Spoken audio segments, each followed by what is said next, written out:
గతంలో రూపొందించిన master plan ప్రకారమే రాజధాని నిర్మాణం కొనసాగిస్తామని రాష్ట్ర పురపాలక పట్టణాభివృద్ధి శాఖల మంత్రి పి నారాయణ స్పష్టం చేశారు.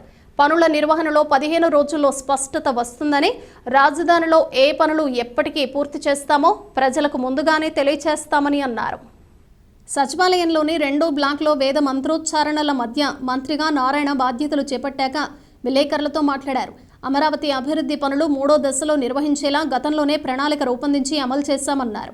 తొలి దశలో అమరావతి సిటీ నిర్మాణ పనులు పూర్తవుతాయని, 2వ దశలో మెట్రో రైల్ పనులు చేపడతామని, తొలి దశలో చేపట్టే 3600 కిలోమీటర్ల రహదారులు, సచివాలయం, అసెంబ్లీ అధికారులకు నివాసాల వంటి పనులకు 48,000 కోట్ల రూపాయలు ఖర్చవుతాయని అంచనా వేశామన్నారు.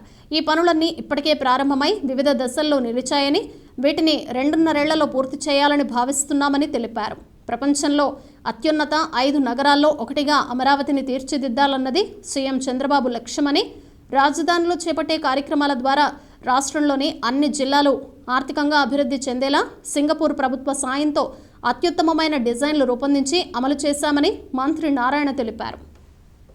ఈరోజు నేను మున్సిపల్ శాఖ మంత్రిగా పదవి బాధ్యతలు తీసుకొని సీట్లో కూర్చోవడం జరిగింది.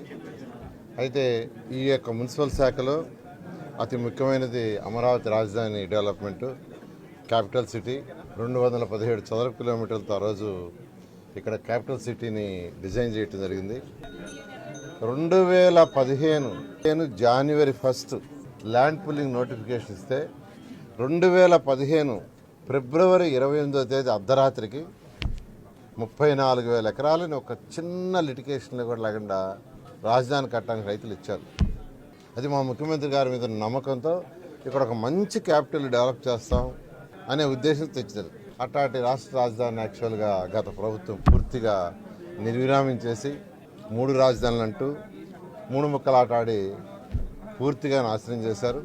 ముఖ్యమంత్రి గారు ఒకటే చెప్పారు, మళ్ళీ ఈ శాఖ నాకు ఇచ్చి, గతంలో ఈ శాఖ నిర్వహించావు, నీకు అనుభవం ఉంది, ఆ అనుభవంతో దీన్ని ప్రపంచంలో టాప్ 5 రాజధానిలో ఒకటి చేయాలా, ఇక్కడ కట్టే రాజధాని వల్ల రాష్ట్రంలోని 13 జిల్లాల యొక్క ఆర్థిక స్థితి పెరగాలి అని ఇచ్చారు. గత నా అనుభవంతో ఖచ్చితంగా ఈ అమరావతి రాజధానిని 2.5 సంవత్సరంలో పూర్తి చేయగలని ప్రస్తుతానికి అనుకుంటున్నాను.